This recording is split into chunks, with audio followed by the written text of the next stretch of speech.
L'ancien président mauritanien Mohamed Ould Abdel Aziz a été écroué, mardi 22 juin au soir, sur décision du juge chargé d'une enquête pour corruption présumée dans laquelle il a été inculpé en mars, rapporte l'AFP. Un magistrat du parquet s'exprimant sous couvert d'anonymat et le porte-parole de son parti, l'ancien ministre Djibril Ould Bilal. Ils ont confirmé son placement sous mandat de dépôt, sans en préciser la cause.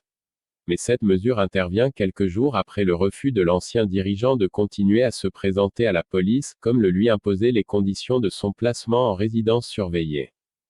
L'ancien chef d'État ne devrait pas être écroué en prison dans l'immédiat à cause du risque de contamination par le Covid-19, mais devrait séjourner 2 semaines dans une chambre de la police, ont précisé des sources proches du dossier. Un règlement de compte. Mohamed Ould Abdel Aziz, qui crie au « règlement de compte », avait été inculpé en mars, en même temps qu'une dizaine de hautes personnalités, pour des faits présumés de corruption, blanchiment d'argent, enrichissement illicite ou encore dilapidation de biens publics commis pendant les années où il dirigeait le pays. Plus grand que à voir l'entretien de France 24, Monsieur Ould Abdel Aziz, ex-président mauritanien, je suis victime d'un règlement de compte politique. Ils avaient alors été placés sous contrôle judiciaire. En mai, le juge avait durci ses conditions en ordonnant son placement en résidence surveillée, tout en maintenant l'obligation pour lui de se présenter à la police 3 fois par semaine et de demander l'autorisation du juge pour quitter Nouakchott.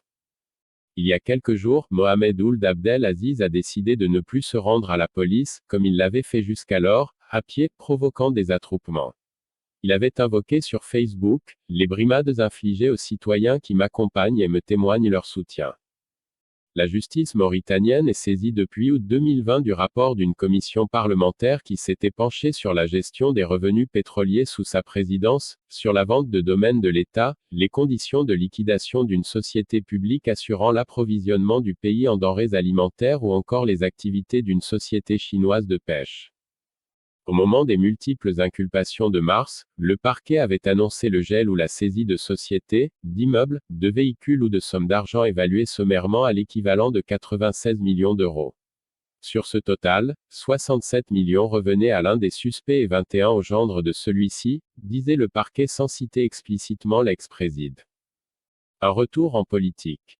Après plus de 10 ans à la tête de ce vaste pays sahélien d'Afrique de l'Ouest entre 2008 et 2019, l'ancien président poursuit sa descente aux enfers sous son successeur Mohamed Ould Cheikh El Ghazouani, son ancien chef de cabinet et ministre, dont il avait pourtant préparé l'accession à la présidence. L'ex-président a perdu en décembre 2019 la direction de l'Union pour la République UPR, parti qu'il a fondé et qui détient toujours une forte majorité au Parlement.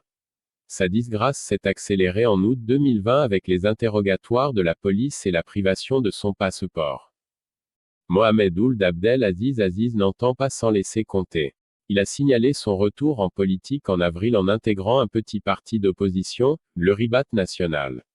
Il a aussi menacé de se livrer à un grand déballage sur les affaires de l'État. Il a exclu de prendre le chemin de l'exil. Il ne faut pas qu'ils pensent qu'ils peuvent me faire plier. Je ne partirai pas, ni au Sénégal, ni au Mali, ni au Maroc, ni en Algérie, ni dans un quelconque autre pays et ni en France, disait-il en avril.